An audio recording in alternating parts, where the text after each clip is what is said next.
Au nom de Dieu, le tout miséricordieux, le très miséricordieux. Assalamu alaikum wa rahmatullahi ta'ala wa barakatuh.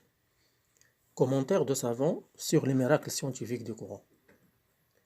Professeur Durja Rao, professeur d'enseignement de la géologie marine à l'université King Abdulaziz de Jeddah, l'Arabie Saoudite, Sheikh Zandani a présenté au prof Rao plusieurs versets traitant de son domaine de spécialisation et a demandé: que pensez-vous de l'existence de l'information scientifique dans le Coran? Comment le prophète Mohammed a-t-il connu ces informations? Sa réponse était: il est difficile d'imaginer que ce type de connaissance existe à cette époque, il y a environ 1400 ans.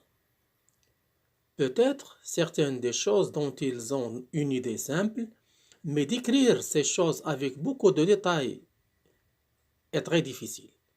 C'est donc définitivement pas une connaissance humaine simple. Un être humain normal ne peut pas expliquer ce phénomène avec tant de détails. Je pensais donc que l'information devait provenir d'une source surnaturelle. Wassalamu alaikum wa rahmatullahi ta'ala wa barakatuh.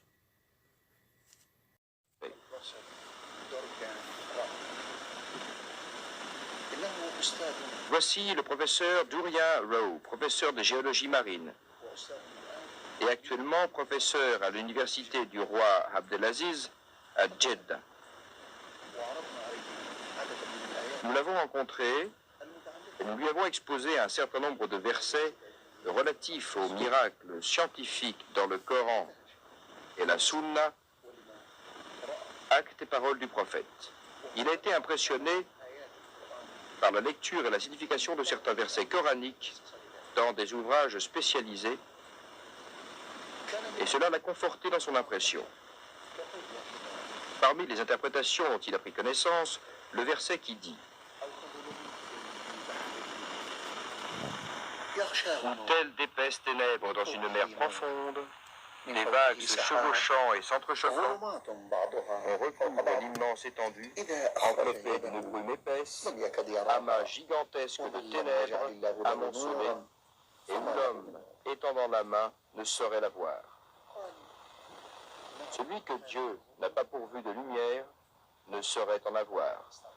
Ces ténèbres, a commenté le professeur Dunya, sont bien réelles.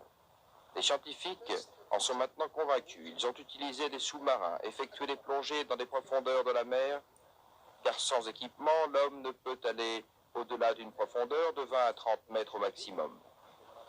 Les plongeurs qui ramassent des perles dans les régions du Golfe se limitent à des profondeurs n'excédant pas 30 mètres.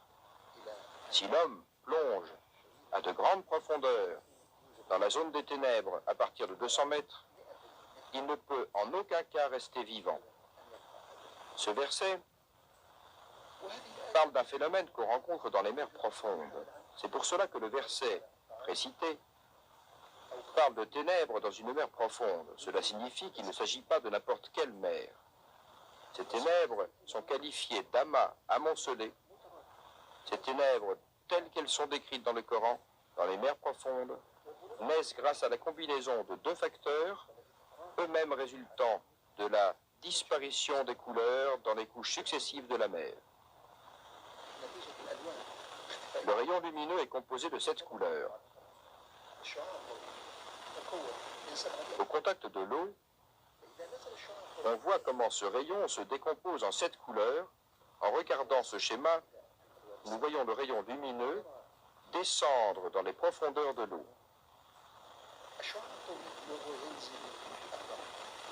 La partie supérieure a absorbé la couleur rouge dans les 10 mètres à partir de la surface.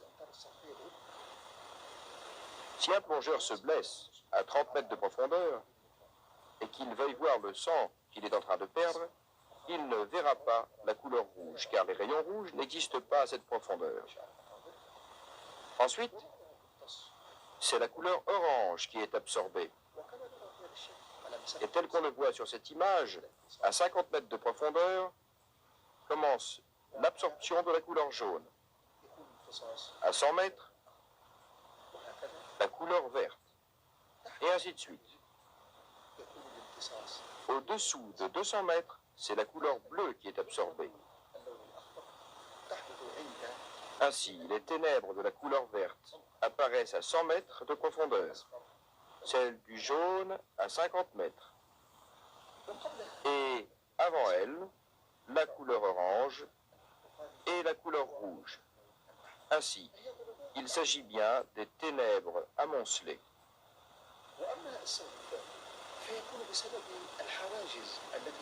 Le second facteur concerne les barrières qui retiennent la lumière. Le rayon lumineux qu'on voit ici vient du soleil. Les nuages en absorbent une partie et en dispersent une autre, créant des ténèbres en dessous des nuages. Ce sont les premières ténèbres. Lorsque le rayon lumineux atteint la surface de la mer, il est réfléchi par les vagues, donnant ainsi un éclat. C'est pourquoi, plus la mer est houleuse, plus l'éclat est accentué, traduisant l'inclinaison de la surface des vagues.